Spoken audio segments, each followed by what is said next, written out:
കേട്ടിയോടത്ത് സൊറ പറയാം. ഇന്ന് സൊറ പറയാൻ നമുക്ക് കിട്ടിയിരിക്കുന്നത് എന്നുമെൻ്റെ ഓർമ്മകളിൽ ഓടിവരും നൊമ്പരമനുരാഗസുന്ദരം അതിരൂപഗോപുരം എൻ ജീവിതാമൃതം ഈ കലാലയം. കലയെയും വിദ്യാഭ്യാസത്തെയും ഒരേപോലെ കൊണ്ടുപോകുന്ന നമുക്കെല്ലാവർക്കും അറിയുന്ന നമ്മുടെ എടത്തനാട്ടുകര തൊട്ടടുത്ത പ്രദേശമായ അലനല്ലൂർ വിഷ്ണുവിനെയാണ് ഇന്ന് നമ്മൾ സൊറ പറയാൻ വേണ്ടി വിളിച്ചിരിക്കുന്നത്. വളരെ രസകരമായിട്ടുള്ള കഥകളൊക്കെ നിറഞ്ഞു നടക്കുന്ന ഒരു മനസ്സിനുടമയാണ് വിഷ്ണു. കുട്ടികളുടെ ഇടയിലും പാരൻസിൻ്റെ ഇടയിലൊക്കെ വലിയൊരു പ്രാധാന്യമുള്ളൊരു വ്യക്തിയാണ്. കൂടാതെ നമ്മുടെ നാട്ടിലുള്ള പല പ്രോഗ്രാമുകളിലും വിഷ്ണു ആങ്കറായി ഇപ്പോൾ പോകുന്നുണ്ട്. വിഷ്ണുവിൻ്റെ രസകരമായിട്ടുള്ള ഒരുപാട് ട്രാജഡി പിടിച്ച കഥകളും ഇപ്പോൾ സക്സസ് ആയി കൊണ്ടിരിക്കുന്ന നല്ല കുറേ അനുഭവങ്ങളൊക്കെയാണ് ഇന്ന് നമ്മോടൊപ്പം സൊറ പറയാൻ വേണ്ടി. വിഷ്ണു റെഡിയല്ലേ? മമ്മൂട്ടിയുടെ ഒരു പാടുണ്ട്, ദേശാവാടിട്ട് തനിയാവർത്തനം, ദേശാവാടിട്ടൊരു പാടുണ്ട്. അതിൽ മമ്മൂക്ക കുട്ടികളോട് പറയുന്നൊരു ഡയലോഗുണ്ട്, നിങ്ങൾ എന്താണ്, നിങ്ങൾ പട്ടങ്ങളാണ്, മക്കൾ പട്ടങ്ങളാണ്, ആ പട്ടത്തിനെ പിടിക്കുന്ന ചരടാണ് ഞങ്ങൾ, അധ്യാപകർ എന്ന് പറഞ്ഞാൽ ചരടാ, ആ ചരട് ഇങ്ങനെ പൊക്കി മേലേക്ക് ഇങ്ങനെ പറത്തും, പട്ടം പറത്തും. അപ്പോൾ പട്ടം പറത്തുന്ന സമയത്ത് ഒരു പക്ഷി വന്നിട്ട് പട്ടത്തിനോട് പറയാണ്, എന്താ പട്ടമേ, നിനക്ക് ഇത്രേ പറക്കാൻ പറ്റുള്ളൂ, എനിക്ക് ഇതിനേക്കാൾ കൂടുതൽ പറക്കാൻ പറ്റും എന്ന് പറയും. അപ്പോൾ പട്ടം പറയാണ്, എനിക്ക് നിന്നേക്കാൾ കൂടുതൽ പറക്കാൻ പറ്റും, പക്ഷേ എൻ്റെ അടിയിൽ ഒരാൾ പിടിച്ചിട്ടുണ്ട്, ആ പിടുത്തുള്ളത് കൊണ്ടാണ് എനിക്ക് പറക്കാൻ പറ്റാത്തത്, അപ്പോൾ നീ അത് പൊട്ടിച്ച് തരികയാണെങ്കിൽ ഞാൻ നിന്നേക്കാൾ മുകളിൽ പറക്കാൻ പറയും. അപ്പോൾ പക്ഷി എന്ത് ചെയ്യും, ഈ പട്ടത്തിൻ്റെ നൂല് പൊട്ടിക്കും. ആ സമയത്ത് പട്ടം അതിൻ്റെ പാത തെറ്റിയിട്ട് ഒരു ചളിക്കുണ്ടിൽ വീണ് അത് പോവും, ഡാമേജ് ആവും. അപ്പോൾ അതിൽ മമ്മൂട്ടി പറയുന്നൊരു കാര്യമുണ്ട്, ഞങ്ങൾ അധ്യാപകരെന്ന് പറയുന്നത് കുട്ടികളെ ഈ ചരടാണ്, ഈ ചരടിൻ്റെ നിയന്ത്രണം പൊട്ടാതെ കുട്ടികൾ സഞ്ചരിച്ചു കഴിഞ്ഞാൽ അവർക്ക് ഏത് ലോകത്ത് വേണമെങ്കിലും എത്താം. ഈ ഒരു രീതിയിലാണ് ഞാൻ കുട്ടികളെ ട്രീറ്റ് ചെയ്യുന്നത്. അവിടെ എപ്പോഴും ഒരു കടുംപിടുത്തം ഞാൻ പിടിക്കാറുണ്ട്, അത് നല്ല കുട്ടികളാൻ വേണ്ടിയിട്ടാണ്. അച്ഛനും അമ്മയ്ക്കും അവർ 15-16 വർഷങ്ങളായിട്ട് അവരുടെ സ്വപ്നങ്ങളാണ് ആ മക്കൾ. ഒരു തെറ്റും ചെയ്യാതെ ഒരിക്കലും ഒരു രക്ഷിതാവ് പോലും എൻ്റെ കുട്ടി മോശമാണെന്ന് ഒരു പേരൻസും ചിന്തിക്കൂല, ഒരാളും ആഗ്രഹിക്കൂല. അത് ഏത് മേഖലയിലാണെങ്കിലും വേറെ എന്തൊക്കെയായാലും. ഇപ്പോൾ കുട്ടികളുടെ ഇപ്പോഴത്തെ കാലത്ത് കുറേ കാര്യങ്ങൾ നമ്മൾ കാണുന്നുണ്ട്, ഒന്നും പേരെടുത്ത് പറയാൻ പറ്റാത്ത കാര്യങ്ങൾ നടക്കുന്നുണ്ട്. അതിലൊന്നും എൻ്റെ കുട്ടി പെടരുതേന്ന് ആഗ്രഹിക്കുന്ന രക്ഷിതാക്കളാണ് ലോകത്തുള്ളതെല്ലാതും. പ്രത്യേകിച്ച് നമ്മൾ മലയാള സംസ്കാരത്തിൽ രക്ഷിതാക്കളൊക്കെ അങ്ങനെയുള്ള ആളുകൾ. വിഷ്ണു അടിപൊളി മോട്ടിവേഷനായി. പിന്നെ വിഷ്ണുവിൻ്റെ സ്കൂൾ പഠനമൊക്കെ എങ്ങനെയായിരുന്നു? എവിടുന്നായിരുന്നു ആദ്യം പഠനം തുടങ്ങിയത്? എൻ്റെ തുടക്കം എന്ന് പറയുന്നത് നമ്മൾ Alanallur MLP school, Mappila school അറിയാം, നമ്മളെ എല്ലാവരെയും പ്രിയപ്പെട്ട സ്കൂളാണ്, ഒരുപാട് വർഷത്തെ എക്സ്പീരിയൻസ്ഡ് ആയിട്ടുള്ള സ്കൂളാണ്. അവിടെയാണ് ആദ്യമായിട്ട് LP സ്കൂൾ, LP പ്രാഥമിക വിദ്യാലയം അതായിരുന്നു. അവിടുന്ന് തുടങ്ങി. മാപ്പിള സ്കൂളിലൊക്കെ എന്ന് പറഞ്ഞു കഴിഞ്ഞാൽ നമ്മൾ ഈ അധ്യാപകരെ സ്നേഹിക്കുന്നത്, ശരിക്കും ഞാൻ കുട്ടികളോട് ഇടപഴകുന്നത് നമ്മളെ അധ്യാപകരിൽ നിന്ന് കിട്ടിയ സ്നേഹം കൊണ്ടാണ് നമുക്ക് കുട്ടികളോട് അത്രയും കറക്റ്റായിട്ട് ഇടപെടാൻ കഴിയുന്നത്. മാപ്പിള സ്കൂളിൽ നിന്ന് കിട്ടിയ സുദർശന മാഷ്, ജയപ്രകാശ് മാഷ്, വേണു മാഷ് എന്നൊക്കെ പറഞ്ഞിട്ട് ഒരുപാട് ആളുകളുണ്ട്. അവരിൽ നിന്ന് കിട്ടിയൊരു പ്രചോദനമുണ്ട്, ഇങ്ങനെ ആവണം. അവരൊരു വേർതിരിവുണ്ടായിരുന്നില്ല, എല്ലാ കുട്ടികളെയും ചേർത്ത് നിർത്തിക്കൊണ്ട് നമ്മൾ താഴെ തട്ടിലുള്ള ആളാണോ അങ്ങനെയൊന്നും ഉണ്ടായിരുന്നില്ല. ക്ലാസ്സിൽ മെയിനായിട്ട് നമ്മളെ ഉയർത്തിക്കൊണ്ടുവരാൻ ശ്രമിച്ചിട്ടുണ്ടായിരുന്ന ആൾക്കാരായിരുന്നു. അപ്പോൾ അതുകൊണ്ട് തന്നെ സ്കൂൾ ജീവിതം എന്ന് പറഞ്ഞു കഴിഞ്ഞാൽ മറക്കാൻ പറ്റാത്ത കാര്യങ്ങൾ. LP സ്കൂളിൽ കുറേ സാമ്പത്തിക പ്രയാസം ഉണ്ടായെങ്കിൽ പോലും വലിയ കംഫർട്ടായിരുന്നു പഠിക്കാനും പോകാനും സ്കൂളിലൊക്കെ പോകാൻ. LP സ്കൂളിൽ അത് ഈ സംഭവം കേട്ട സമയത്ത് എനിക്ക് വളരെ ടച്ചിങ്. ഈ അധ്യാപകരെന്ന് പറഞ്ഞു കഴിഞ്ഞാൽ ശരിക്കും കുട്ടികളെ ഏറ്റവും കൂടുതൽ സമയം കുട്ടികളെ കിട്ടുന്നത് അധ്യാപകരുടെ അടുത്താണ്. ആ അധ്യാപകരുടെ ശരിക്കും എനിക്ക് തോന്നുന്നു അധ്യാപകരുടെ കഴിവ് കൊണ്ടാണ് വിഷ്ണു ഇപ്പോൾ ഈ നിലയിലെത്തിയത്. പിന്നെ ഫാമിലിയിൽ നിന്നുള്ള സപ്പോർട്ടൊക്കെ എങ്ങനെയായിരുന്നു? വീട്ടിലെ സാഹചര്യം കൊണ്ട് എന്നെ പഠിപ്പിക്കാനും അല്ലെങ്കിൽ അതൊന്നും വലിയൊരു ഫാമിലിയാണല്ലോ, ഒരു 5 മക്കളിൽ ഒരു ചെറിയ ആൺകുട്ടി എന്നുള്ള രീതിയിൽ 4 പെങ്ങന്മാർക്ക് ഒരു ആൺകുട്ടിയാണ്. അച്ഛനമ്മ സാധാ കൂലിപ്പണിയാണ്. അപ്പോൾ അതുകൊണ്ട് അവർക്ക് എന്നെ പഠിപ്പിച്ച് വലിയൊരു നിലയിലെത്തിക്കാനൊന്നും സാഹചര്യം ഉണ്ടായിരുന്നില്ല. ഇങ്ങനെ ചേർത്ത് നിർത്തലുകളാണ് പലപ്പോഴും നമുക്ക് സപ്പോർട്ടായിട്ടുണ്ടായിട്ടുണ്ടായിരുന്നത്. LP സ്കൂളിലൊക്കെ ഭയങ്കര താല്പര്യമായിരുന്നു. സംഭവം കുട്ടികളുടെ കയ്യിൽ നല്ല പേനൊക്കെ ഉണ്ടാകുമ്പോൾ അമ്മയും അച്ഛനും ശിവേട്ടൻ്റെ കട ഉണ്ട് അവിടുന്ന് എഴുതാത്ത പേനൊക്കെ കൊടുന്ന് തരിക ചെയ്യുക. ഒപ്പിക്കായിരുന്നു. ട്യൂബൊക്കെ നമ്മൾ മഷി അങ്ങനെയൊക്കെ പരിപാടി ഉണ്ടായിരുന്നു, ട്യൂബൊക്കെ മഷി നിറയ്ക്കുക, നമ്മൾ അങ്ങനെയൊക്കെ ആയിരുന്നു പഠിച്ചിരുന്നത്. കഷ്ടപ്പാടുകളും പ്രയാസങ്ങളും അനുഭവിച്ച ഒരു തലമുറ ഉണ്ടായിരുന്നു, ഇപ്പോഴും ഉണ്ട്. പക്ഷെ അതിൽ നിന്ന് വിഷ്ണുവിൻ്റെ ശരിക്കും അതൊരു വ്യത്യസ്തമായിട്ടുള്ളൊരു അനുഭവം മാത്രമാണ്. അങ്ങനെ ഒരുപാടെണ്ണമുണ്ട്. പിന്നെ ഈ പാട്ടിലേക്ക് എങ്ങനെയാണ് കയറിയത്? എങ്ങനെയാണ് പാട്ടിൻ്റെ ആ ഒരു പിന്നെ സ്റ്റാർട്ടിങ്? സുദർശന മാഷിനെ വലിച്ചുകൊണ്ടായി ജയപ്രകാശ് മാഷ് വിളിച്ച്, മാഷായിരുന്നു ജയപ്രകാശ് മാഷ് അടുത്തായിട്ടല്ല അറിയാലോ, ചുണ്ടോട്ടുനിന്ന് മാത്രമല്ല, മാഷിനെ എന്നെ കൊണ്ടുപോയി. എന്നിട്ട് സുദർശന മാഷെ കൂട്ടിയിട്ട് ക്ലാസ്സിൽ വന്നു. അതിൽ വിഷ്ണു ഒന്ന് നീച്ചിക്കാന്ന് പറഞ്ഞു. അതിൽ ഞാൻ പേടിച്ചു. അദ്ദേഹത്തിൽ എപ്പോഴും ചഡ്ഡായിരുന്നു, എപ്പോഴും തല്ലിട്ട ഒരാളാണല്ലോ. അപ്പോൾ എന്തെങ്കിലും കുരുത്തക്കേട് കൊണ്ടുള്ളതല്ലാന്ന് കരുതി. അതിൽ മാഷ് വിളിച്ചിട്ട് പറഞ്ഞു ഗ്രൗണ്ടിൽ പാടിയ പാട്ടൊന്ന് പാടണമെന്നാണ്. അതിൽ അന്നാണ്ട് പാടി തുടങ്ങിയതാണ്. അന്ന് തുടങ്ങിയ പാട്ടിന് ഇപ്പോൾ എത്ര വർഷത്തെ എക്സ്പീരിയൻസ് ആയി. അതാണ് എൻ്റെ എക്സ്പീരിയൻസ്, കലാജീവിതത്തിലെ എക്സ്പീരിയൻസ്. അതാ കുട്ടികളുടെ മുമ്പിൽ കണ്ണിമാങ്ങ പ്രായത്തിൽ നിന്നുള്ള മണിച്ചേട്ടൻ്റെ പാട്ട് പാടി, അതിലൂടെയാണ് തുടക്കം. ഈ പാട്ടിലുള്ള കഴിവ് തിരിച്ചറിഞ്ഞതിന് ശേഷം സംഗീതത്തിൻ്റെ പഠനവുമായി ബന്ധപ്പെട്ട് സംഗീതം പഠിക്കുക അങ്ങനെയുമായി ബന്ധപ്പെട്ടിട്ട് എങ്ങോട്ടേലും പഠിക്കാൻ വേണ്ടി പോയിട്ടുണ്ടോ? സംഗീതത്തിനെ കുറിച്ച് സംഗീതം ഒന്നും പഠിച്ചിട്ടില്ല. പക്ഷെ പാട്ടിനെ കുറിച്ചിട്ടൊക്കെ ഒരു താല്പര്യം ചേർത്ത് നിർത്തിയത് അവിടുന്ന് ഒരു സംഗീത ടീച്ചറുടെ പേര് എനിക്ക് ഓർമ്മയില്ല. കാരണം ഞാൻ എപ്പോഴേലും സ്കൂളിൽ വരുന്ന ഒരാളായിരുന്നു, എപ്പോഴേലും ആഴ്ചയിലോ അങ്ങനെയൊക്കെ പോയിരുന്ന ആളായിരുന്നു. ഹൈസ്കൂളിൽ എത്തി, 8ാം ക്ലാസ് എത്തി. 8ാം ക്ലാസ്സിലെത്തിയപ്പോഴും മെയിനായിട്ട് ബുധനാഴ്ച മാത്രം പോകും. കളർ ഡ്രസ്സ് ഇട്ട് കുട്ടികളുടെ മുമ്പിൽ ഷൈൻ ചെയ്യാൻ, പാട്ടുകാരന്മാർക്ക് അങ്ങനെ പ്രത്യേകതയുണ്ട്, കലാകാരന്മാർക്ക് അങ്ങനെ പ്രത്യേകത. കുട്ടികളുടെ മുമ്പിൽ ഷൈൻ ചെയ്യാൻ കിട്ടുന്ന അവസരങ്ങൾ പരമാവധി മുതലെടുക്കും. പഠിക്കുന്ന കുട്ടികളല്ലല്ലോ. അപ്പോൾ ബുധനാഴ്ച ദിവസങ്ങൾ, പിന്നെ വ്യാഴാഴ്ച ദിവസങ്ങൾ സാഹിത്യ സമാജം എന്നൊരു പീരീഡ് എല്ലാ മാസങ്ങളിലും ആഴ്ചയിൽ ഒരു വ്യാഴാഴ്ച അതിന് പോവും. അങ്ങനെയൊക്കെ ആയിരുന്നു പോയിരുന്നത്. എനിക്ക് മനസ്സിലാകാത്തൊരു കാര്യമുണ്ട്. വിഷ്ണു അലനല്ലൂർ കിടക്കുന്നതാണ്. പക്ഷെ വിഷ്ണു പിന്നെ +2 ഇതൊക്കെ നമ്മളെ എടത്തനാട്ടുകര ഹൈസ്കൂളിലായിരുന്നു. എടത്തനാട്ടുകര ഞാൻ ചൂസ് ചെയ്യാൻ കാരണം അലനല്ലൂർ സ്കൂളിൽ എനിക്ക് സീറ്റ് കിട്ടി, പക്ഷേ എടത്തനാട്ടുകര തന്നെ ഞാൻ ചൂസ് ചെയ്തു. അതിന് കാരണം ഒരു പെൺകുട്ടിയാണ്, എൻ്റെ സീനിയറായിട്ട് പഠിക്കുന്ന ഒരു പെൺകുട്ടീനെ കാണാൻ വേണ്ടിയിട്ട്. സംഭവം അതൊന്നുമല്ല, അന്ന് ഒരു രസമാണല്ലോ. അങ്ങനെ ഭയങ്കര ഇപ്പോഴും നല്ല കമ്പനിയാണ്. ആ ചേച്ചീനോട്ട് നല്ല ചേച്ചി, നല്ല ഒരേ പ്രായക്കാരാണ്. ഇപ്പം അങ്ങനെ പറഞ്ഞാലുള്ള നെഗറ്റീവ് വരാതിരിക്കുക. അപ്പോൾ +1 ചേർന്ന് ഒരു 2 മാസമൊക്കെ പോകാൻ തുടങ്ങി. അപ്പോഴേക്ക് പിന്നെ വീട്ടിൽ വലിയ പ്രയാസങ്ങളൊക്കെ ആയപ്പോൾ, എല്ലാം പാടായപ്പോൾ ഞാനിങ്ങനെ ഇടയ്ക്കിടയ്ക്ക് പോകാൻ തുടങ്ങും. രാവിലെ പത്രമിടും, വൈകുന്നേരങ്ങളിൽ ഹോട്ടൽ പണിക്ക് പോകും, ശനിയാഴ്ച ഇവിടെ സെൻറ്ററിങ്ങിന് അങ്ങനെയൊക്കെ പോകും. ഓരോ പണിക്ക് ഇവിടെ പണിക്ക് പോയിരുന്നു. ഇവിടെ അടുത്തനായിട്ടുള്ള ഒരാളുടെ കൂടെ 7ാം ക്ലാസ് മുതൽ പത്രം ഇടാൻ പോയിട്ടുണ്ട്. രാവിലെ പത്രം ഇടാൻ പോയിട്ടുണ്ടായിരുന്നു, മാധ്യമം പത്രം ഇടാൻ പോയിട്ടുണ്ടായിരുന്നു. പിന്നെ +1 +2 എത്തിയപ്പോൾ രാവിലെ അങ്ങനെ ചെയ്യും, വൈകുന്നേരം. അപ്പോൾ സ്കൂളിലേക്ക് പോകാനുള്ള സമയം അവിടുന്ന് ഇങ്ങോട്ട് നടന്നു വരണം. ബസ്സിന് പോരാൻ കഴിഞ്ഞിരുന്നില്ല, കാരണം അതിന് പൈസ കൊടുക്കണമല്ലോ. അപ്പോൾ നമ്മളെ കണ്ണും കൊണ്ടുവന്ന് 4, 5, 6 കിലോമീറ്റർ ഉണ്ട് അടുത്തനാട്ടിലേക്ക്. നടന്നിട്ടായിരുന്നു വന്നിരുന്നത്. പല ദിവസങ്ങളിൽ നടന്നിട്ടായിരുന്നു, ചില ദിവസങ്ങൾ ബസ്സിന്, ചില ദിവസങ്ങൾ നടന്നിട്ടാണ്. അപ്പോൾ സ്കൂളിലേക്ക് എത്താൻ നേരം വൈകും. അങ്ങനെയൊക്കെ ആയതുകൊണ്ട് ഇടയ്ക്കിടയ്ക്ക് ഒഴിവാകും, സ്കൂളിലേക്ക് വരാൻ ഒഴിവാകും. അങ്ങനെ ലീവൊക്കെ എടുത്ത് അവസാനം സ്കൂളിൽ നിന്ന് പുറത്താക്കി. സ്കറിയമാഷായിരുന്നു അന്ന് ഞങ്ങളെ ഡിപ്പാർട്ട്മെൻറ്റിൽ ഹെഡ് സ്കറിയമാഷ. എൻ്റെ ജയമാഷൊക്കെ ഉണ്ടായിരുന്നല്ലോ നല്ല അടുത്ത്. മാഷൊക്കെ നല്ല സപ്പോർട്ടായിരുന്നു. അപ്പോൾ സ്കറിയമാഷ് പുറത്താക്കിയപ്പോൾ അച്ഛൻ വന്ന് അങ്ങനെ പറഞ്ഞു. അപ്പോൾ എന്താണ് ഇങ്ങനെ കാരണം എന്നൊക്കെ ചോദിച്ചപ്പോൾ അച്ഛന് ഭയങ്കര ഇമോഷണലായി. എനിക്ക് പഠിക്കണമെന്നുണ്ട്, പക്ഷേ സാമ്പത്തിക സാഹചര്യം പറ്റുന്നില്ല. എന്താ പ്രശ്നം ചോദിച്ചു. അപ്പോൾ ഒരു ഡ്രസ്സുള്ളൂ പറഞ്ഞു, ഒരു യൂണിഫോം ഉള്ളൂ ആകെ, അത് ഇട്ട് വരിക എന്ന് പറഞ്ഞു കഴിഞ്ഞാൽ അന്നത്തെ സമയത്ത് തിങ്കൾ ടു വെള്ളി വരെ ഒരു ഡ്രസ്സാണ്, ബുധനാഴ്ച കളർ ചേഞ്ച് ഇല്ല. ആദ്യമൊക്കെ ഉണ്ടായിരുന്നു, അതിന് മുമ്പ് ഉണ്ടായിരുന്നു. അപ്പോൾ എല്ലാ ദിവസവും ഒരു ഡ്രസ്സ് ഇടണം, യൂണിഫോം ഇടണം. അപ്പോൾ ആകെ ഒരു യൂണിഫോം ആയതുകൊണ്ട് നമുക്ക് ഇടാണ്ടായിരുന്നില്ല. അപ്പോൾ സ്കറിയ മാഷ് പറഞ്ഞു ആ പ്രശ്നത്തിൽ നോക്കണ്ട, അത് ഞാൻ മേടിച്ചു തരാമെന്നിട്ട് മാഷ് ഡ്രസ്സൊക്കെ മേടിച്ചു, യൂണിഫോം ബാഗും കാര്യങ്ങളൊക്കെ സെറ്റാക്കി തന്ന് +2 പാസ്സായി. അതിന് അങ്ങനെ ഒരു കാരണമുണ്ടല്ലേ? അത് പിന്നെ അതെല്ലാ ആളുകൾക്കും ഉണ്ടാകുന്നതാണ്, ആ ഒരു സമയത്തുണ്ടാകുന്നൊരു വികാരമാണ്. ഓക്കെ, പിന്നെ ഈ +2 പിന്നെ എന്തായി?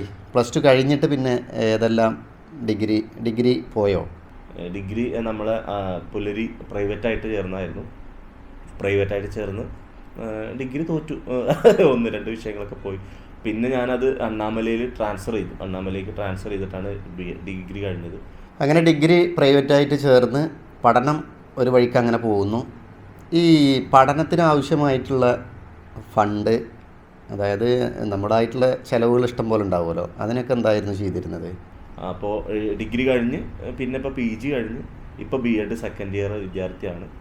അതിനിടയിൽ ഡിഗ്രി തോറ്റ് നിന്ന് അതിൻ്റെ ഇടയിലൊക്കെ ഓരോ പണി എടുത്തിട്ടുണ്ട്. നമ്മൾ സോപ്പിട്ടൽ ഹോട്ടലിൽ സപ്ലയറായി നിന്നിട്ടുണ്ട്. ഞാൻ പഠിച്ച LP സ്കൂളിൽ ബസ്സിൻ്റെ കിളിയായിട്ട് പോയിട്ടുണ്ട് പഠിക്കുന്ന സമയത്ത്. പിന്നെ അങ്ങനെയൊക്കെ ചെയ്തിട്ടുണ്ട്. പിന്നെ കുറേ കാലം ഒരു 2 വർഷം ഡിഗ്രി കഴിഞ്ഞ് തോറ്റ് നിൽക്കുന്ന സമയത്ത് BCM ഹാർഡ്വെയർ ആയിട്ട് അവിടെ കുറേ ജോബ് ചെയ്തിട്ടുണ്ട്. സത്യത്തിൽ ഞാൻ ചെയ്യാത്ത ജോലികളൊന്നുമില്ല. ഭയങ്കര എല്ലാ ജോലിയും ചെയ്തിട്ടുണ്ട്, ഒരുവിധം പരിപാടിയൊക്കെ ചെയ്തിട്ടുണ്ട്. അതിലൊക്കെ ഞാൻ ഭയങ്കര ഹാപ്പിയാണ്. എല്ലാ പണിയിലും ഞാൻ ഭയങ്കര ഹാപ്പിയാണ്. എൻജോയ് ചെയ്തിട്ടാണ് ചെയ്യുക. അതുകൊണ്ട് എവിടെ നിൽക്കുന്നു അവർക്കൊക്കെ എന്നെ ഭയങ്കര ഇഷ്ടമാവും. ഏത് ബോസാണെങ്കിലും ഏത് മുതലാളിമാരാണെങ്കിലും അവരൊക്കെ ഭയങ്കര കാര്യമായിരിക്കും. അതിൻ്റെ ഡിഗ്രി കഴിഞ്ഞ് അവിടെ BCM നിൽക്കുന്ന സമയത്ത് നമുക്ക് ഗവൺമെൻറ്റിൽ നിന്ന് വീട് പാസ്സായപ്പോൾ ഇതിൻ്റെ മുതലാളിയാണ് എനിക്ക് വീട്ടിലേക്കുള്ള എല്ലാ സാധനങ്ങളും തന്നു, ഫ്രീ ആയിട്ട് തന്നു. ഭയങ്കര സ്നേഹമാണ്. നമ്മൾ അങ്ങനെ അങ്ങോട്ട് നിൽക്കുന്നതിനനുസരിച്ചാണ്. അപ്പോൾ അങ്ങനെയാണ് ഉണ്ടായിട്ടുള്ളത്. ലൈഫിൻ്റെ ഒരു ഷോർട്ട് ഇതാണ്. വിഷ്ണുവിന് സപ്പോർട്ട് ചെയ്തിട്ടുള്ള ഒരുപാട് ഫ്രണ്ട്സ് ഉണ്ട് അല്ലേ? ഫ്രണ്ട്സ് എന്ന് പറഞ്ഞു കഴിഞ്ഞാൽ വിഷ്ണുവിന് ജീവനാണ്. അതേപോലെ തന്നെ അവരിങ്ങോട്ടും കുറേ സുഹൃത്തുക്കളുണ്ടായിരുന്നു. അവരാണ് ഇന്നെ ശബ്ദത്തിൽ പാട്ടിലായാലും മിമിക്രിയിലായാലും കുറേ ആൾക്കാരുണ്ട്. ഒരുപാട് പേര് പറഞ്ഞാൽ കഴിയില്ല. ഇപ്പോഴും അവരോടൊക്കെ ഓർമ്മ കൂട്ടുന്നിട്ട് ഞങ്ങളൊരു കൂട്ടായ്മയൊക്കെ ഉണ്ട്. ഇപ്പോഴും എൻ്റെ എന്തെങ്കിലും ഒരു അസൂയ, അവന് വളർന്നു വരണ്ട അങ്ങനെയൊക്കെ ചിന്തിക്കുന്ന കുറേ ആളുകളുള്ള ആ സാഹചര്യത്തിലാണ് എന്നെ സപ്പോർട്ട് ചെയ്യാൻ എൻ്റെ ഒപ്പം പഠിക്കുന്ന ആളുകളുണ്ട് എന്നുള്ളതാണ്. 10ാം ക്ലാസ് വരെ പഠിച്ച ആളുകൾ ഇപ്പോഴും അവർ എൻ്റെ എന്തെങ്കിലും ഒരു പരിപാടിയുടെ എവിടെയെങ്കിലും ഒരു വീഡിയോ ഉണ്ട് കഴിഞ്ഞാൽ അപ്പോൾ ഗ്രൂപ്പിൽ കൊടുത്തിടും വിഷ്ണു അങ്ങനെ സപ്പോർട്ട് ചെയ്തുകൊണ്ടിരിക്കുന്ന ആളുകളാണ്. ശരിക്ക് ഞാൻ അവരോട് കൂടുതൽ ബന്ധമല്ല. മെയിനായിട്ട് അവരൊക്കെ ഒരു ടീമായിരുന്നു. എന്നെ അവർ ചേർത്ത് നിർത്താൻ നോക്കിയപ്പോൾ എൻ്റെ ഒരു ഉള്ളിലുള്ളൊരു കോംപ്ലക്സ്.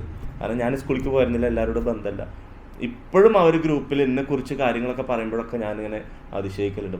ഞാൻ അവരോട് ഒരു ഇതുമില്ലല്ലോ, ഒന്നിനും ഞാൻ നിന്നിട്ടില്ലല്ലോ. പക്ഷെ എന്നിട്ട് എന്നെ സ്നേഹിക്കുക, സപ്പോർട്ട് ചെയ്യാന്ന് പറയുമ്പോൾ വലിയ കാര്യം. അപ്പോൾ ഇവിടേക്കൊക്കെ വരുമ്പോൾ അവരൊക്കെ കാണലുണ്ട്. ഈ സുഹൃത്തുക്കളുടെ ഇത് പറഞ്ഞപ്പോഴാണ് ലാസ്റ്റ് പറഞ്ഞൊരു സംഭവം ഉണ്ടല്ലോ.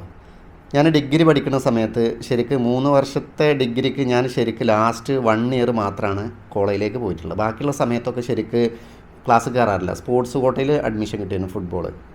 അപ്പോൾ അതുകൊണ്ട് തന്നെ ക്യാമ്പ് കഴിഞ്ഞ് കഴിഞ്ഞാൽ ഫുൾ ടൈം പിന്നെ ഹോസ്റ്റലിലേക്ക് കയറാം. നമുക്ക് എന്തെങ്കിലും ആവശ്യം ഉണ്ടെങ്കിൽ എപ്പോഴേലൊക്കെ ഒന്ന് ക്ലാസ് പോവുക, അങ്ങനത്തെ ഒരു സംഭവമായിരുന്നു. പക്ഷേ അതിൽ നിന്ന് കൂട്ടുകാർ പിന്നെ അവർ സപ്പോർട്ട് ചെയ്യുന്ന സംഭവം എന്നൊക്കെ എക്സാമിൻ്റെ സമയത്താണെന്നുണ്ടെങ്കിലും അല്ലെങ്കിൽ എന്തെങ്കിലും പിന്നെ ഇത് വെക്കുന്ന സമയത്ത് ആണെങ്കിലും ഇവരെ സപ്പോർട്ട് എന്ന് പറഞ്ഞാൽ ഭയങ്കരമാണ്. നമ്മളറിയാതെ നമ്മളെ ഇഷ്ടപ്പെടുന്ന ഒരുപാട് ആളുകളുണ്ടാവും. അതെനിക്ക് ഭയങ്കര ഇഷ്ടമായി, എൻ്റെ ഒരു അനുഭവം ഉള്ളതാണ്. ഓക്കെ, പിന്നീട് ഈ സ്കൂൾ പഠനകാലത്തും അതേപോലെ തന്നെ ഡിഗ്രി കഴിഞ്ഞ് നിൽക്കുന്ന സമയത്തൊക്കെ പിന്നെ എന്തെങ്കിലും പ്രോഗ്രാമിന് പോയിട്ടുണ്ടോ അതോടുകൂടി അവസാനിപ്പിച്ചോ? ഡിഗ്രിയിൽ പഠിക്കുന്ന സമയത്താണ് ഞാൻ എൻ്റെ സുഹൃത്തുണ്ട് നവാസ്, അനൂപ്, രുദേശ് അങ്ങനെയൊക്കെ പറഞ്ഞിട്ട് കുറേ ആൾക്കാരുണ്ട്. ഞങ്ങൾ ആദ്യമായിട്ടൊരു ട്രൂപ്പ് തുടങ്ങി. ഒരു ഗാനമേള, ഒരു നാടൻപാട്ട് ഗാനമേള കോമഡി എന്നൊക്കെ പറഞ്ഞിട്ട് ട്രൂപ്പ് തുടങ്ങി.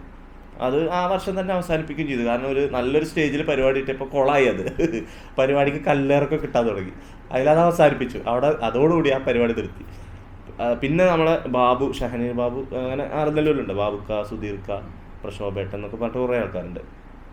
അവർ പിന്നെ എന്നെ അങ്ങനെ ഓരോ പരിപാടിക്കൊക്കെ കൊണ്ടുവന്ന് തുടങ്ങി. പിന്നെ അതുപോലെ നമ്മളെ സൽമാൻ യാസ് 53 അതേപോലെ സ്റ്റുഡിയോ നടത്തുക. സൽമാൻ യാസാണ് ആദ്യമായിട്ട് ഒരു പ്രൊഫഷണൽ സ്റ്റേജിക്ക് കൊണ്ടുപോയത്. വിഷ്ണു ഓട്ടോ ഓടിച്ചിരുന്ന ഒരാളായിരുന്നു അല്ലേ? വിഷ്ണുവിൻ്റെ ചരിത്രങ്ങളിൽ വിഷ്ണുവിൻ്റെ പല ആളുകളുമായി ബന്ധപ്പെട്ട് സംസാരിക്കുന്ന സമയത്തൊക്കെ ഓട്ടോക്കാരനായിരുന്നു വിഷ്ണു. എൻ്റെ സഹോദരി നന്നായിട്ട് ഹെൽപ്പ് ചെയ്തു, എൻ്റെ പെങ്ങന്മാർ നന്നായിട്ട് ഹെൽപ്പ് ചെയ്തു. അവരുടെ സ്വർണ്ണമൊക്കെ ഇങ്ങനെ അങ്ങോട്ട് ഇങ്ങോട്ട് അഡ്ജസ്റ്റ് ചെയ്തിട്ട് ഒരു ഓട്ടോറിക്ഷ വാങ്ങി ഒരു 2 വർഷം ഓട്ടോറിക്ഷ നന്നായിട്ട് ഓടുക എന്ന് പറഞ്ഞാൽ നമുക്ക് ഈ പാട്ടുകാരനും മിമിക്രിക്കാരനൊക്കെ ആയതുകൊണ്ട് എല്ലാവരോട്ടും നല്ല ബന്ധം ഉണ്ടാവുമല്ലോ. അപ്പോൾ ഓട്ടോറിക്ഷ 2 വർഷത്തിൻ്റെ അടുത്ത് ഓടി. 2ാമത്തെ വർഷം ഓടി പകുതിയൊക്കെ ആയപ്പോഴേക്ക് അടവുകളൊക്കെ ഇങ്ങനെ തെറ്റാൻ തുടങ്ങി. കാരണം ഓട്ടോറിക്ഷ ഓടിയ നമുക്ക് ഓട്ടോറിക്ഷക്കാരെ ഭയങ്കര ഇഷ്ടമാണ്. ഓട്ടോറിക്ഷക്കാരെ ഒരാളെ കാണുമ്പോൾ അവരുടെ പ്രയാസം കാണുമ്പോൾ ഭയങ്കര വിഷമം. ഞാൻ എപ്പോഴും എൻ്റെ സ്ഥാപനത്തിലൊരു കുട്ടീനെ ചേർക്കാൻ വരുമ്പോൾ അവരുടെ ജോലി എന്താ ചോദിക്കും. അപ്പോൾ ഓട്ടോറിക്ഷക്കാരനാന്ന് പറഞ്ഞു കഴിഞ്ഞാൽ ഞാൻ അവർക്ക് എന്തെങ്കിലും ഫീസിൽ കുറഞ്ഞു കൊടുക്കും. കാരണം എനിക്കറിയാം, നന്നായിട്ട് അനുഭവമുണ്ട്. ഒരു 500 രൂപയ്ക്ക് ഓടിയാൽ 300 രൂപ ഓട്ടോറിക്ഷയ്ക്ക് തന്നെ കൊടുക്കേണ്ട അവസ്ഥയാണ്. അപ്പോൾ അങ്ങനെ 2010, 11, 12 വർഷത്തിലാണ് ഓട്ടോറിക്ഷ ഓടുന്നത്. അത് ഓട്ടോക്കാരെന്ന് പറഞ്ഞാൽ ഓട്ടോ തൊഴിലാളികൾ എന്ന് പറഞ്ഞു കഴിഞ്ഞാൽ ശരിക്ക് അവർ ഭയങ്കര സംഭവമാണ്. അത് നമുക്ക് മനസ്സിലാവണമെന്നുണ്ടെങ്കിൽ അവരിലേക്ക് നോക്കണം, അപ്പോഴേ അറിയുള്ളൂ. പിന്നെ ഈ ഓട്ടോ ഓടിക്കുന്ന സമയത്ത് തന്നെ പിന്നീട് ഈ ഡീൽ ട്യൂഷൻ സെൻറ്റർ അക്കാഡമി എന്നുള്ളൊരു സംവിധാനത്തിലേക്ക് വരാൻ കാരണം എന്താണ്? എൻ്റെ ഒരു സുഹൃത്തുണ്ട്, നമ്മളെ ആഷിഖ് എന്ന് പറയും, എൻ്റെ ഒരു സുഹൃത്താണ്. അപ്പോൾ അവനവിടെ ആലനല്ലൂർ ഒരു ഡിഫൈൻ എന്ന് പറഞ്ഞിട്ടൊരു സ്ഥാപനം തുടങ്ങിയിട്ടുണ്ടായിരുന്നു, ഒരു ഡിസ്റ്റൻസ് എഡ്യൂക്കേഷൻ സെൻറ്റർ. ഒരു റൂമിലായിരുന്നു. അപ്പോൾ അവിടെ അവനിങ്ങനെ എന്നോട് ഇങ്ങനെ അവൻ്റെ പാട്ടിനെ ഭയങ്കര ഇഷ്ടമാണ്. അതുകൊണ്ട് തന്നെ ഭയങ്കര ഇഷ്ടമാണ് എനിക്ക്. അവൻ്റെ നിൽക്കുമ്പോൾ ഭയങ്കര ഇതാണ്, അവരൊക്കെ നല്ല പണക്കാരാണ്. അപ്പോൾ എന്നാലും അവന് എൻ്റെ VCMലോ അല്ലെങ്കിൽ ഓട്ടോറിക്ഷ ഓടുന്നിടത്തൊക്കെ വരും, എൻ്റെ വണ്ടീൻ്റെ മുമ്പിലിരിക്കും.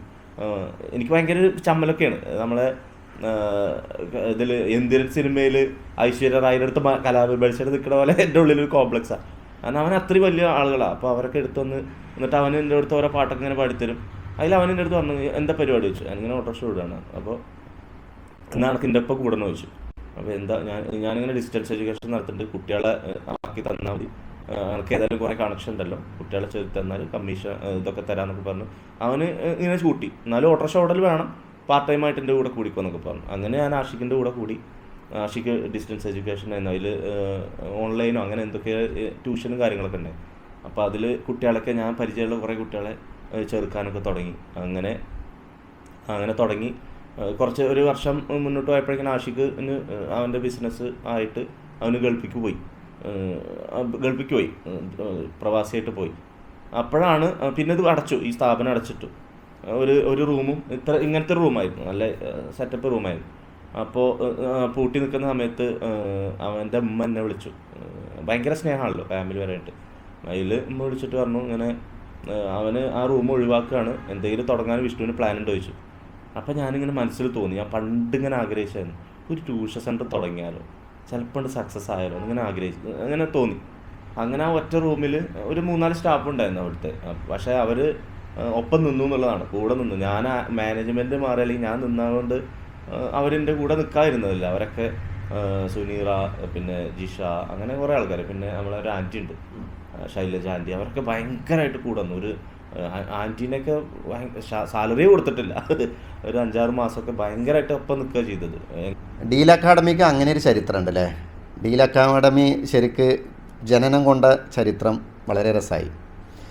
പിന്നെ ഒരു ഇമ്പോർട്ടൻ്റ് ആയിട്ടുള്ള കാര്യം എന്താ വെച്ചാൽ, ഈ ഓട്ടോ ഓടിക്കലും അതേപോലെ തന്നെ അക്കാഡമി ട്യൂഷൻ സെൻറ്റർ മുന്നോട്ട് പോക്കും അതെങ്ങനെയായിരുന്നു? ആ സമയത്ത് എൻ്റെ ഓട്ടോറിക്ഷ കൊണ്ടുപോയി മുതലാളിമാർ, CC അടവ് തെറ്റിട്ട് കൊണ്ടുപോയി. പിന്നേക്ക് വേറെ നിവൃത്തിയില്ല, പിന്നെ ഈ സ്ഥാപനം തന്നെ ഉള്ളൂ. എങ്ങനെയെങ്കിലും പട്ടിപ്പടി എടുത്തത് വിജയിപ്പിക്കണം എന്നുള്ളതായി. കാരണം ആ വരുമാനം നിന്നു, അടവടയ്ക്കാത്തതുകൊണ്ട് പോയത് തന്നെയാണ്. ഞാനത് എവിടെയും പറയും. അപ്പോൾ നല്ലൊരു ഓട്ടോറിക്ഷയായിരുന്നു, വിഷ്ണുമായ എന്നൊക്കെ പേരിട്ടിട്ടൊരു ഓട്ടോറിക്ഷയായിരുന്നു. അപ്പോൾ ആ ഓട്ടോറിക്ഷ പോയി. അപ്പോൾ പിന്നെ വേറെ നിവൃത്തിയില്ലല്ലോ. അപ്പോൾ പിന്നെ ഞാനിത് എങ്ങനെയെങ്കിലും ഒന്ന് വിജയിപ്പിക്കണം എന്നായി. അപ്പോൾ ഞാൻ എന്ത് ചെയ്തു, ഞാൻ ഓട്ടോറിക്ഷ ഓടിയ ആളുകളുണ്ടല്ലോ, ഈ ഓട്ടോറിക്ഷ ട്രിപ്പ് തന്ന കുറേ ഫാമിലീസ് ഉണ്ടല്ലോ, അവരുടെയൊക്കെ വീട്ടിൽ കൂടെയൊക്കെ പോയി, ഇവിടെ കുട്ടികളുണ്ടോ, ഞാനിങ്ങനെ സ്ഥാപനം തുടങ്ങിയിട്ടുണ്ട്. അപ്പോൾ പല ആളുകളും വിഷ്ണു അയ്യോ എന്നൊക്കെ പറഞ്ഞ് കളിയാക്കുകയാണ് ചെയ്തത്. കുറേ ആളുകൾ അങ്ങനെ കളിയാക്കുക ചെയ്തത്.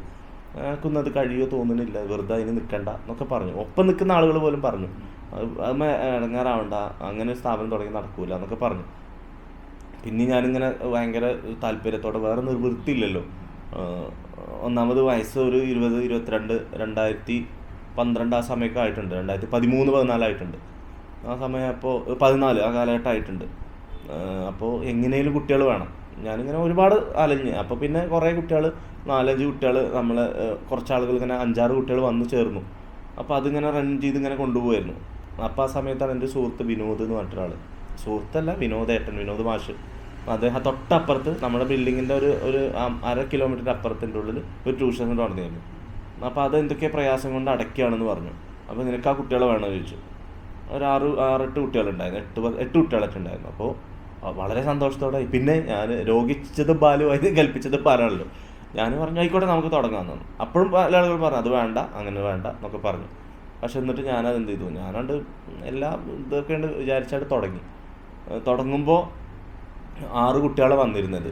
പിന്നെ ഞാൻ ഇതേപോലെ എല്ലാവരോടും പറഞ്ഞ് അത് 24ക്ക് എത്തിച്ചു. എങ്ങനെ തട്ടിമുട്ടി 10ാം ക്ലാസ്സിൽ 24 കുട്ടികളാക്കി മാറ്റി. 24 കുട്ടികളായി. അത് ആ ഒരു വർഷം അക്കാദമിക് ഇയർ അവസാനിക്കുക, ഡിസംബർ ജനുവരിയിലാണ് സംഭവം. അപ്പോൾ ആ അക്കാദമിക് ഇയർ അവസാനിക്കുന്ന സമയത്ത് നല്ല റിസൾട്ട് ഉണ്ടാക്കി കൊടുക്കാൻ പറ്റി. ഈ വിനോദ് സാറ് എൻ്റെ കൂടെ കുറച്ച് ടീമിനെ തന്നു. ഹരിമാഷ് എന്ന് പറഞ്ഞു കഴിഞ്ഞാൽ എൻ്റെ ഒരു ഏട്ടൻ്റെ സ്ഥാനത്താണ്, നമ്മളെ ഹരിദേവ് നാട്ട്. എന്നെ പഠിപ്പിച്ചതൊക്കെ മാഷിനെ പഠിപ്പിക്കാനും കാര്യങ്ങളൊക്കെ ചെയ്തു തന്നു, സപ്പോർട്ട് ചെയ്തു തന്നു. ഡിഗ്രി ഉണ്ടായിരുന്നില്ല ഇത് തുടങ്ങുമ്പോൾ. അതുകൊണ്ടൊക്കെ ആയിരിക്കാം ഒരു പക്ഷേ പേരൻസ് ഇങ്ങനെ പറയുന്നുണ്ടാവുക, ഇങ്ങനെ വരുന്ന കുട്ടികൾ. പിന്നീട് അരിമാഷിനെ പ്രോത്സാഹിപ്പിച്ചിട്ടാണ് ഡിഗ്രി എടുപ്പിച്ചതും PG എടുപ്പിച്ചതും B.Ed ഇപ്പോൾ സെക്കൻഡ് ഇയർ ഒക്കെ അരിമാഷ് ആ ഒരു സപ്പോർട്ടുണ്ടാകും. വിഷ്ണു ശരിക്ക് വന്ന വഴികൾ മറക്കാത്തൊരു മനുഷ്യനാണ്, അതെനിക്ക് അറിയുന്നതാണ്. ഞാൻ വീണ്ടും വീണ്ടും ഇത് പറയുന്നത് എന്താ വെച്ചാൽ എനിക്ക് അനുഭവം ഉള്ളതാണ്, എനിക്ക് അറിയുന്നതാണ് വിഷ്ണുവിൻ്റെ ക്യാരക്ടർ. അതേപോലെ ഓർമ്മയിൽ എന്നും സൂക്ഷിക്കുന്ന ഒരുപാട് വ്യക്തികളുണ്ട്. ഒന്ന് ഓർത്തെടുക്കാൻ പറ്റുമോ ആരെങ്കിലും? ഇപ്പോൾ 10ാം വർഷം നടത്തിയപ്പോൾ 10ാം വാർഷികം നടത്തിയിരുന്നു. ആ സമയത്ത് ഞാൻ ആദ്യം ആദരിക്കണം എന്ന് കരുതിയ മുഖം മടത്തടി റഹ്മത്താത്താണ്. അതെന്താ അതൊരു ഐശ്വര്യമായിരുന്നു എനിക്ക്. അത് ഉദ്ഘാടനം ചെയ്തപ്പോൾ ഒന്ന് പൊടി തട്ട് റൂമൊക്കെ സെറ്റാക്കി ആ 2 റൂമിലാണ് തുടങ്ങണേ. 2 റൂമിൽ ഉദ്ഘാടനം ചെയ്തത് റഹ്മത്താത്താണ്. ഏറ്റവും കൂടുതൽ ഇപ്പോൾ പ്രയാസപ്പെടുന്നത് ബിൽഡിങ്ങിൻ്റെ ഓണേഴ്സുമായിട്ടുള്ള പ്രശ്നങ്ങളാണ്. അവർ എല്ലാ വർഷവും റെൻറ്റ് കൂട്ടിയും കൊണ്ടിരിക്കും. അവരെ പറഞ്ഞിട്ടും കാര്യമില്ല, വേറെ ആവശ്യങ്ങൾക്കും പൈസ കൂട്ടിയും കൊണ്ടിരിക്കുന്നത് കാരണത്താൽ. അങ്ങനെ വിഷ്ണുവിൻ്റെ സ്ഥാപനം നിൽക്കുന്ന ആ ബിൽഡിംഗ് ഓണേഴ്സ് ഇതേപോലുള്ള എന്തെങ്കിലും ബുദ്ധിമുട്ട് ഉണ്ടായിട്ടുണ്ടോ? എത്രത്തോളം ചെയ്തു തരാൻ പറ്റുമോ അതൊക്കെ അവർ ചെയ്തു തന്നിട്ടുണ്ട്. ജീവിതത്തിൽ ആരൊക്കെ മറക്കാൻ പറ്റാത്തവരുണ്ടോ അതിൽ ഏറ്റവും പ്രധാനപ്പെട്ട ഫാമിലിയാണ് അവർ. അപ്പോൾ ഷർഫ് എന്ന് പറയും, TK ഷർഫ് എന്ന് പറയും. അവർ ചില മാസങ്ങളിൽ വാടക തന്നെ വാങ്ങില്ല. ചിലപ്പോൾ എന്തെങ്കിലും കടത്തിലൊക്കെ മുങ്ങിക്കഴിഞ്ഞാൽ സാലറി ഒക്കെ കൊടുത്ത് എന്തെങ്കിലും പ്രയാസമൊക്കെ ആയിക്കഴിഞ്ഞാൽ ബിൽഡിംഗ് ഓണർ എനിക്ക് സ്വർണ്ണമൊക്കെ എടുത്തു തരും, അങ്ങനെയൊക്കെ ചെയ്തു തരും. പടയം വെച്ചോ അത് എന്തെങ്കിലും ചെയ്തു തരാം എന്നൊക്കെ പറഞ്ഞിട്ട് അങ്ങനെയൊക്കെ സാലറി കൊടുത്തിട്ടുണ്ടായിരുന്നു. വിഷ്ണു സ്ഥാപനം തുടങ്ങിയതിന് ശേഷമാണ് ശരിക്ക് കൊറോണൻ്റെ ആ പ്രശ്നങ്ങളൊക്കെ വന്നത്. ആ സമയത്ത് എങ്ങനെയാണോ ക്ലാസ്സും പിന്നെ അതുപോലുള്ള പ്രയാസങ്ങളുള്ള എന്തെങ്കിലും ബുദ്ധിമുട്ടുകൾ ഉണ്ടായിട്ടുണ്ടോ? അതിനുശേഷം ഒരുപാട് പ്രതിസന്ധികളിലൂടെ ഇങ്ങനെ കടന്നുപോയി. കുട്ടികൾ ഇങ്ങനെ ആയി. ഓരോ റൂം ഇപ്പോൾ ഓരോ റൂമിനനുസരിച്ച് 4 room, 5 room, 6 room, 7 room, 8 room എന്നുള്ള രീതിയിൽ ഇങ്ങനെ എസ്റ്റാബ്ലിഷ് ചെയ്തുകൊണ്ടിരുന്നു. ഒരുപാട് ആളുകളുടെ സപ്പോർട്ട് കൊണ്ട് ഇങ്ങനെ എസ്റ്റാബ്ലിഷ് ചെയ്തുകൊണ്ടിരുന്നു. അതിനിടയ്ക്കാണ് കൊറോണ വന്നത്. കൊറോണ വന്നപ്പോഴും നമുക്ക് പിന്നോട്ട് നിൽക്കാൻ പറ്റില്ലല്ലോ. എങ്ങനെയാലും ഇതിനെ തരണം ചെയ്യണം, കൊറോണയെ തരണം ചെയ്യണം. അപ്പോൾ അങ്ങനെ നിൽക്കുന്ന സമയത്ത് നമ്മൾ എന്ത് ചെയ്തു, നാട്ടിൽ പോലീസ് സ്റ്റേഷനുമായിട്ട് ബന്ധപ്പെട്ട് ഞാൻ സേവനം ചെയ്യുന്ന ആളായതുകൊണ്ട് നമ്മൾ സ്ഥാപനത്തിലൂടെ കുറേ കുട്ടികളെ ഫ്രീ ആയിട്ട് പഠിപ്പിക്കുക. അതുപോലെ പോലീസ് സ്റ്റേഷനുമായിട്ട് ബന്ധപ്പെട്ട കുറച്ച് കുട്ടികളെ, തോറ്റ കുട്ടികളെ പഠിപ്പിക്കുന്ന ഒരു പരിപാടിയുണ്ട്. അതൊക്കെ നമ്മളെ സ്ഥാപനത്തിൽ ചെയ്തിരുന്നത്. അപ്പോൾ അതുകൊണ്ട് തന്നെ ജനമൈത്രി പോലീസുമായിട്ട് ഒരുപാട് പ്രവർത്തനങ്ങൾ നടത്തിയിട്ടുണ്ട് സ്ഥാപനത്തിലൂടെ. അപ്പോൾ അതുകൊണ്ട് സാറ് എന്ത് ചെയ്തു, കുട്ടികളെ പഠിപ്പിക്കാൻ നാട്ടിൽ പോലീസ് സ്റ്റേഷനിൽ സാറ് എന്ത് ചെയ്തു, TV വന്നു കുട്ടികൾക്ക് ഓൺലൈനായിട്ട് പഠിപ്പിക്കാനുള്ള TVകളും കാര്യങ്ങളൊക്കെ ചെയ്തു തന്നു. ഞാൻ നമ്മളെ അവിടുത്തെ ആളുകളുമായിട്ട് ബന്ധപ്പെട്ട് കൊറോണ സമയത്ത് കുറച്ച് കുട്ടികളെ വെച്ചിട്ട് അവിടെ ക്ലാസ്സുകൾ വെച്ചു. അങ്ങനെ ഓരോ ബാച്ചിന് ഇന്ന സമയത്ത് പറഞ്ഞിട്ട് അങ്ങനെ 10 കുട്ടികൾ മാസ്ക് ഇട്ടിരിക്കുക. ആ ലെവലിൽ ഇങ്ങനെ സത്യം പറഞ്ഞു കഴിഞ്ഞാൽ കൊറോണ സമയത്ത് എനിക്കൊരു പ്രയാസം ഉണ്ടായിട്ടില്ല. ഞാൻ പറഞ്ഞല്ലോ, ഒരു ശക്തി ഉണ്ട് എൻ്റെ പിന്നാലെ. അതിൻ്റെ നാട്ടുകാരാണോ അതോ പടച്ചവനാണോ ആരാണെന്ന് അറിയില്ല, ഒരു ശക്തി ഉണ്ട് എൻ്റെ കൂടെ. ഡീൽ അക്കാഡമിയിൽ നിലവിൽ ഇപ്പോൾ എത്ര കുട്ടികളുണ്ട്, അധ്യാപകർ എത്ര ഉണ്ട്? എനിക്കതൊന്നും അറിഞ്ഞാൽ കൊള്ളാമെന്നുണ്ട്. ഇപ്പോൾ ഈ ഒരു സമയത്ത് ഡീൽ അക്കാഡമിയിൽ 502 കുട്ടികളുണ്ട്. 30ഓളം അധ്യാപകരുണ്ട്. 30 ടീച്ചേഴ്സ് നമ്മളെ കീഴിൽ വർക്ക് ചെയ്യാന്ന് ഒരിക്കലും പറയില്ല. ഞാൻ എൻ്റെ സഹപ്രവർത്തകരായിട്ട്, എൻ്റെ ഒപ്പം നിൽക്കുന്നവരായിട്ട് കൂടെ ഉണ്ട്. ഞാനൊരിക്കലും ഒരു ചെറിയ ആളുകളെ ഇത് ടേസ്റ്റ് ചെയ്യാൻ വരുന്ന ആൾക്കാരല്ല പരിഗണിക്കൽ. ഈ ഒരു സബ്ജക്റ്റിൽ അവിടെ കൂണിപ്പടി കയറി വരുന്നൊരു കുട്ടീനെ സ്വന്തം മക്കളായിട്ട് കാണാൻ പറ്റുന്നവരെ മാത്രമേ ഞാൻ പരിഗണിക്കാറുള്ളൂ. അങ്ങനെയാണ് എനിക്ക് അവിടെ ആ ഒരു സ്ട്രിക്ട്നെസ് ഇപ്പോഴും കൊണ്ടുവരാൻ പറ്റുന്നത്. 13 സ്കൂളത്തെ കുട്ടികൾ നമ്മളെ സ്ഥാപനത്തിൽ പഠിക്കുന്നുണ്ട്. 13 സ്കൂളത്തെ നമുക്ക് അവിടെ ഒരു ചിട്ടുണ്ട്. നിങ്ങൾ സോഷ്യൽ മീഡിയയിൽ എൻ്റെ പോസ്റ്റ് കണ്ടിട്ടുണ്ടാവും. കുട്ടികൾക്കൊരു ചിട്ടുണ്ട്, എല്ലാത്തിനും ഒരു വ്യത്യസ്തമുണ്ട്. ഒരു അടിച്ചുപൊളി അല്ല അവിടെ. മക്കളെ, മാതാപിതാക്കൾക്ക് എന്താണ് എൻ്റെ മക്കളാവണമെന്ന് ആഗ്രഹിക്കുന്ന ഓരോ രക്ഷിതാവിനും ഒരു പ്രതീക്ഷ കൊടുക്കുന്നൊരു സ്ഥാപനമാണ് നമ്മുടെ ഡീൽ. എൻ്റെ കുട്ടി അങ്ങനെ ആവരുത് എന്ന് ആഗ്രഹിക്കുന്ന രക്ഷിതാക്കൾ ഉണ്ടെങ്കിൽ അങ്ങനെ ആവൂല, ആ കുട്ടി അങ്ങനെ ആവൂല. രക്ഷിതാവിന് എന്താണോ കുട്ടിയിൽ നിന്ന് പ്രതീക്ഷിക്കുന്നത് ആ ലെവലിലേക്ക് കുട്ടീനെ ഞാൻ എത്തിക്കാൻ ശ്രമിക്കാറുണ്ട്. അത് കുട്ടിയുടെ ലൈഫ് നഷ്ടപ്പെടുത്തിയിട്ടോ അല്ലെങ്കിൽ കുട്ടിയുടെ സ്കൂൾ ജീവിതം നഷ്ടപ്പെടുത്തിയിട്ടോ അങ്ങനെയല്ല. കുട്ടിക്ക് ഈ ഒരു പ്രായത്തിലുള്ള പല കുട്ടികൾക്കും തെറ്റെന്താണ് ശരി എന്താണെന്ന് അറിയാത്ത കുട്ടികളുണ്ട്. ശരിക്കും പറഞ്ഞു കഴിഞ്ഞാൽ ട്യൂഷൻ സെൻ്ററുകൾക്ക് ഇൻവോൾവഡ് ആവുന്ന കുറേ കാര്യങ്ങളുണ്ട്. കുട്ടികളുടെ ജീവിതത്തിൽ ഇൻഫ്ലുവൻസ് ചെയ്യാൻ പറ്റുന്ന കുറേ കാര്യങ്ങളുണ്ട്. ഈ ഒരു കാലഘട്ടത്തിൽ അറിയാലോ, വിദ്യാലയങ്ങൾക്കും അതുപോലെ തന്നെ വീടുകൾക്കും പരിമിതികളുണ്ട്, പല പരിമിതികളുണ്ട്. കുട്ടികളെ ഉപദേശിച്ചു കഴിഞ്ഞ പ്രശ്നം, കുട്ടികളെ മോട്ടിവേറ്റ് ചെയ്ത പ്രശ്നം, പറഞ്ഞു കൊടുക്കേണ്ട രീതികൾ അമ്മമാർ അച്ഛന്മാർ പറഞ്ഞു കൊടുക്കുമ്പോൾ നിങ്ങളൊന്ന് പൊയ്ക്കാണെന്ന് പറയുമ്പോൾ രീതിയിലുള്ള അങ്ങനെ കുട്ടികളുണ്ട്. അപ്പോൾ അവരൊക്കെ ചേർത്ത് നിർത്തിയാൽ ഇതാണ് ശരിയെന്ന് പറഞ്ഞു കൊടുക്കാൻ ഈ നാട്ടിലുള്ള ട്യൂഷൻ സെൻ്ററുകൾക്കൊക്കെ സാധിക്കും. ഞാൻ അതാണ് പലപ്പോഴും ശ്രമിക്കാറുള്ളത്. ഒരു കുട്ടി അവിടെ കയറി വരുന്ന സമയത്ത് സ്വന്തം മകളായോ അല്ലെങ്കിൽ മകനായി കണ്ടിട്ട് നല്ല രീതിയിൽ മോട്ടിവേറ്റ് ചെയ്ത് അവരെ മാറ്റിയെടുക്കാൻ പലപ്പോഴും ശ്രമിക്കാറുണ്ട്. ഈ ഒരു കാലഘട്ടത്തിൽ റിസൾട്ട് എന്നുള്ളതിൻ്റെ അപ്പുറം ഒരു മനുഷ്യനാകുക എന്നുള്ളത് വലിയൊരു കാര്യമാണ്. ഒരു കുട്ടിക്ക് ഫുൾ A+ കിട്ടുക എന്നുള്ളതിൻ്റെ അപ്പുറം ഒരു മനുഷ്യനായി കുട്ടി തീരുക എന്നുള്ളത് വലിയൊരു കാര്യമാണ്. അങ്ങനെയാണ് ഞാൻ പലപ്പോഴും ശ്രമിക്കാറുള്ളത്. അത് ഈ ഒരു വർഷത്തിനിടയിൽ, ഈ ഒരു 10-12 വർഷത്തിനിടയിൽ വിജയിച്ചു എന്നുള്ളത്, വിജയിക്കാൻ സാധിച്ചിട്ടുണ്ട് എന്നുള്ളത് എനിക്ക് മനസ്സിലായിട്ടുണ്ട്. നമ്മുടെ നാട്ടിലുള്ള ആളുകൾക്കും ഒരുപാട് ആളുകൾ വിഷ്ണുവിനെ കുറിച്ച് പറയുമ്പോൾ, വിഷ്ണുവിൻ്റെ സ്ഥാപനത്തിനെ കുറിച്ച് ഒരാൾ പറയുമ്പോൾ ആദ്യം പറയാം ഓ നന്നായിട്ട് കുട്ടികളെ നോക്കുന്നതാണ്. അങ്ങനെ പറയുമ്പോൾ കിട്ടുന്നൊരു സന്തോഷമുണ്ട്.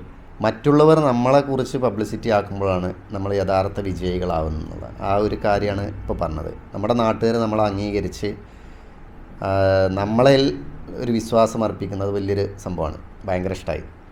അതേപോലെ തന്നെ ഈ രാത്രി കാലങ്ങളിലുള്ള ട്യൂഷൻ സംവിധാനങ്ങളുണ്ട്. അപ്പോൾ അങ്ങനെ ആകുമ്പോൾ ആ ഒരു സമയത്ത് വല്ല എതിർപ്പും വന്നിട്ടുണ്ടോ കുട്ടികളെ രാത്രി വിടാൻ, പ്രത്യേകിച്ച് പെൺകുട്ടികളെ? പെൺകുട്ടികൾക്ക് സുരക്ഷിതമായിട്ട് രാത്രി ക്ലാസ്സിന് വരാമെന്നുള്ളതായിരുന്നു. കാരണം ഒരു പെൺകുട്ടി അവിടെ നിന്ന് ഇറങ്ങുമ്പോഴും പോകുമ്പോഴും പേരൻസ് അടിയിലുണ്ടാവണം. നമ്മളെ സ്ഥാപനത്തിൻ്റെ ഓഫീസിന് തൊട്ടപ്പുറത്ത് പേരൻസ് ഉണ്ടാവണം. അല്ലാതെ ഒരു പെൺകുട്ടീനെ അവിടെ നിന്ന് വിട്ടിരുന്നില്ല, അല്ലെങ്കിൽ ഗേറ്റ് ചെയ്യുന്നില്ല. അങ്ങനെയാണ് അവിടെ സുരക്ഷിതമായിട്ട്, അങ്ങനെയാണ് ആളുകൾ ഇപ്പോഴും ആ രീതിയിൽ അവിടെ വരുന്നത്. ക്ലാസ് വിടുന്ന സമയത്ത്, ഈ സമയത്താണെങ്കിലും രാത്രികളിൽ ക്ലാസ് ഉണ്ടെങ്കിൽ പെൺകുട്ടികളെ കൊണ്ടതിന് ശേഷം അങ്ങനെ ആ ഒരു ഡിസ്റ്റൻസ് എല്ലാം ഇതിലും കാണിക്കുന്നുണ്ട്. അപ്പോൾ അങ്ങനെയാണ് ആ ഒരു സംഭവം തുടങ്ങിയത്. എന്നിട്ട് കുട്ടികൾ വരാൻ തുടങ്ങി. 2015 നല്ല റിസൾട്ട് ഉണ്ടായി. ഒരു 10-60 കുട്ടികൾ 10ാം ക്ലാസ്സിലേക്ക് വന്നു. അങ്ങനെ കുറേ നമ്മൾ മാക്സിമം എന്താ ചെയ്തെന്ന് വെച്ചാൽ നാട്ടുകാരുടെ സപ്പോർട്ടാണ്. ഞാൻ എപ്പോഴും പറയണതാണ്, നാട്ടുകാരില്ലെങ്കിൽ വിഷ്ണു എന്നുള്ളൊരു വ്യക്തി ഇല്ല. എന്നെ സപ്പോർട്ട് ചെയ്ത ആളുകളില്ലെങ്കിൽ. കാരണം ഒന്നാമത് എൻ്റെ അവസ്ഥ അറിഞ്ഞിട്ടുള്ള സപ്പോർട്ടാണ്. ഞാൻ 21ാം വയസ്സിൽ അച്ഛനായ ആളാണ്. അപ്പോൾ നിങ്ങൾ ഈ കല്യാണം കഴിഞ്ഞിട്ടാണോ? അല്ല, കല്യാണം കഴിയാതെ തന്നെ ഞാനൊരു അച്ഛനായിട്ടുണ്ട്. എൻ്റെ കുട്ടികളുണ്ടായിരുന്നു. എനിക്ക് എൻ്റെ പെങ്ങൾ ഉപേക്ഷിച്ച് പോയ കുട്ടികളുണ്ടായിരുന്നു. അവരെ അച്ഛൻ മരിച്ച് പെങ്ങൾ ഉപേക്ഷിച്ച് പോയ കുറച്ച് കുട്ടികളുണ്ടായിരുന്നു. അപ്പോൾ അവരുടെ അച്ഛനായി ഞാൻ 21ാം വയസ്സിൽ ഞാനൊരു അവരെൻ്റെ ഏറ്റെടുത്ത് ഇപ്പോൾ അവരൊക്കെ സേഫാക്കി. ഈ ഒരു സ്ഥാപനം കൊണ്ട് എൻ്റെ മക്കളെ ഞാൻ 3 പെൺകുട്ടികളുണ്ടായിരുന്നു. അവരെ ഞാൻ കല്യാണം കഴിച്ചു കൊടുത്തു. അവരുടെ ഒരു അനിയനുണ്ട്, അവനിപ്പോൾ ഞാൻ നല്ല രീതിയിൽ അവനെ പഠിപ്പിച്ച് ഒരു നിലയിലെത്തിക്കണം എന്നുള്ള എൻ്റെ സ്വപ്നങ്ങൾ അതൊക്കെയാണ്, വലിയ വലിയ ആഗ്രഹങ്ങൾ അതൊക്കെയാണ്. അതാണ് എൻ്റെ ലൈഫിൽ എൻ്റെ നാട്ടുകാരൊക്കെ ഇങ്ങനെ ഒരാളാണല്ലോ എന്നൊക്കെ കരുതി സപ്പോർട്ട് ചെയ്യുന്നത്. അപ്പോൾ ഇങ്ങള് ഇമോഷണൽ